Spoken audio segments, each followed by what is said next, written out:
sense of humour is all-important in movie making. Mariam Darbo, Bond's newest co-star, recalls a lighter moment on location in Tangier. There were these policemen, these Moroccan policemen who were chasing after Tim, and they had to climb on just a slightly higher roof. They were all running on the roofs, and then suddenly one of them, I don't know if he was heavy or what, or wasn't very flexible, couldn't climb on the roof, and the other one was trying to help him, pushing his bum up, you know, and it was like suddenly seeing a Mel Brooks movie. I could just imagine Mel Brooks trying to climb up on the roof, you know, and one was trying to push him up, and he wouldn't go up.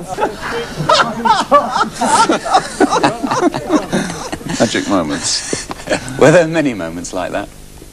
Yes, there were quite a number. Most of them you can't repeat on television, I hasten to add. But yes, there are a lot of lovely moments making a film. Now, directing Bond films appears to be one of the most prestigious and glamorous jobs in the business. Is it? Hardly. No, it's hard work. Very enjoyable work, but very, very hard. I think most people have the impression that these big movies are sort of very wasteful and we throw money away like you wouldn't believe, but it's not true at all. In fact, I would go as far as to say that we're very economy-minded on these pictures. How did you set about casting this Bond? You say that Timothy was only cast 2 weeks before you started shooting. You must have been sweating on that a bit. Well, we were. You see, we were very interested in Timothy many years ago. And there was, I think, a slight misunderstanding because we got the impression that he didn't want to play Bond at that time. And we approached him again, and we met him, and we were all very impressed with his attitude. He had that quality we were looking for. It's a very rare quality. He has that steely quality that James Bond needs. His acting is impeccable. I mean, you couldn't get a finer actor.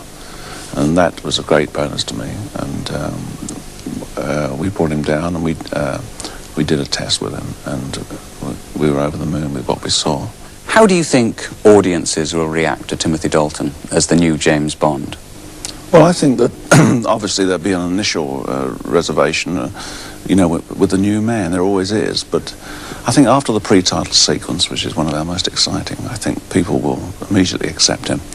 And it's been our experience so far with the people who have seen the film that after the pre-title sequence, no one really cares anymore. You know, you don't worry whether it's a new Bond or what. You just accept him as the character. James Bond had to be British, had to be, or a Commonwealth, British origin. He had to be a veteran. He had to be a man of experience. We couldn't take on a person who was too young. He had to be a man who had been through a lot and had the experience to cope with the situations that James Bond finds himself in. Playing the part of a conductor in the new movie is someone new to the Bond cameras, but John Barry's been associated with the series from the start and has written scores for each of the actors who played 007. Sean had a sense of fun with it himself, so the score was... I could be more serious with the score, funnily enough. With Roger, it was a little more flippant. Timothy has another quality. I mean, they're very subtle changes, but it does affect. Yes, Timothy is, I think, a little more dangerous and a little more romantic. So the score in various areas will accommodate that switch. Bond has always been pitched against extraordinary villains, usually trying to hold the world to ransom. Minnows pretending they're whales, just like you on this island, Dr. No. It depends, Mr. Bond, on which side of the glass you are.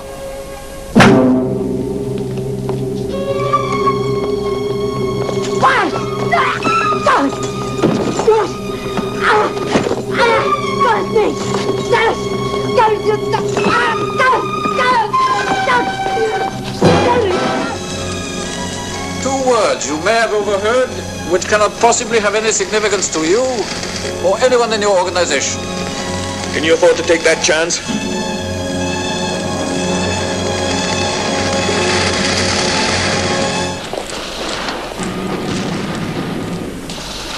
This is the price of failure, Mr. Bond.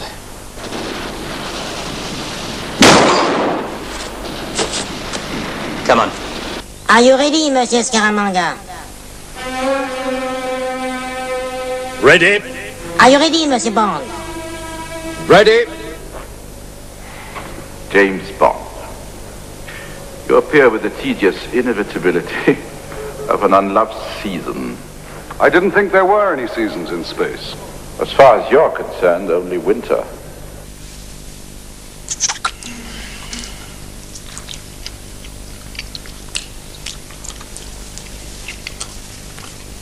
Mayday! Jump! Only seconds to go. Mayday, jump!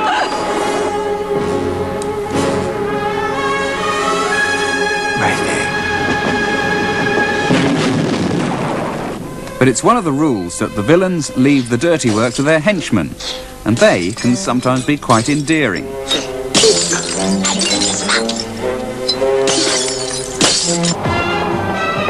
I've always been partial to Jaws.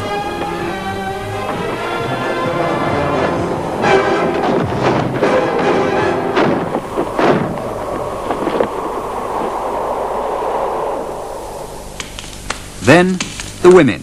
Some of them were charming enemies. You're on again, Bambi.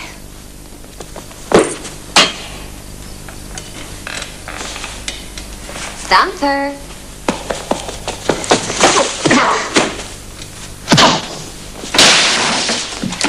Well, I wouldn't dream of not accepting his hospitality. He'll be very glad to see you, too. You like close shaves, don't you?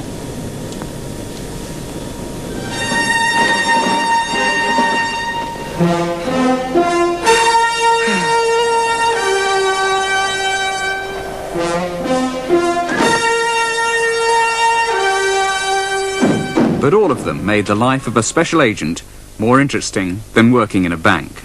As this is the first joint venture between our two countries, I'm having it patched directly to the White House and Buckingham Palace. Well, I'm sure Her Majesty will be fascinated. We have audiovisual. Ah, at last.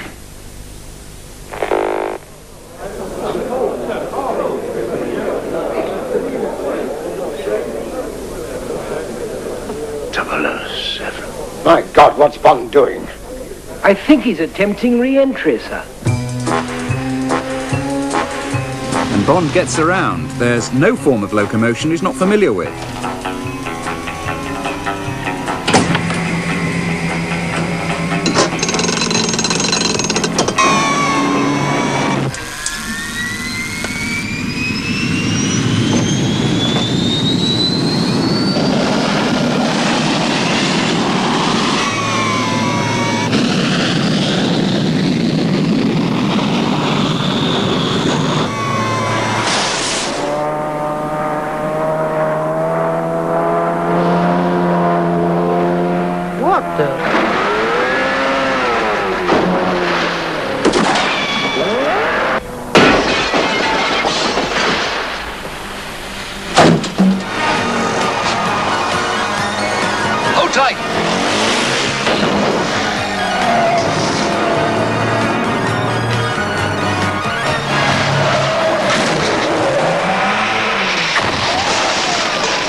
On the roof.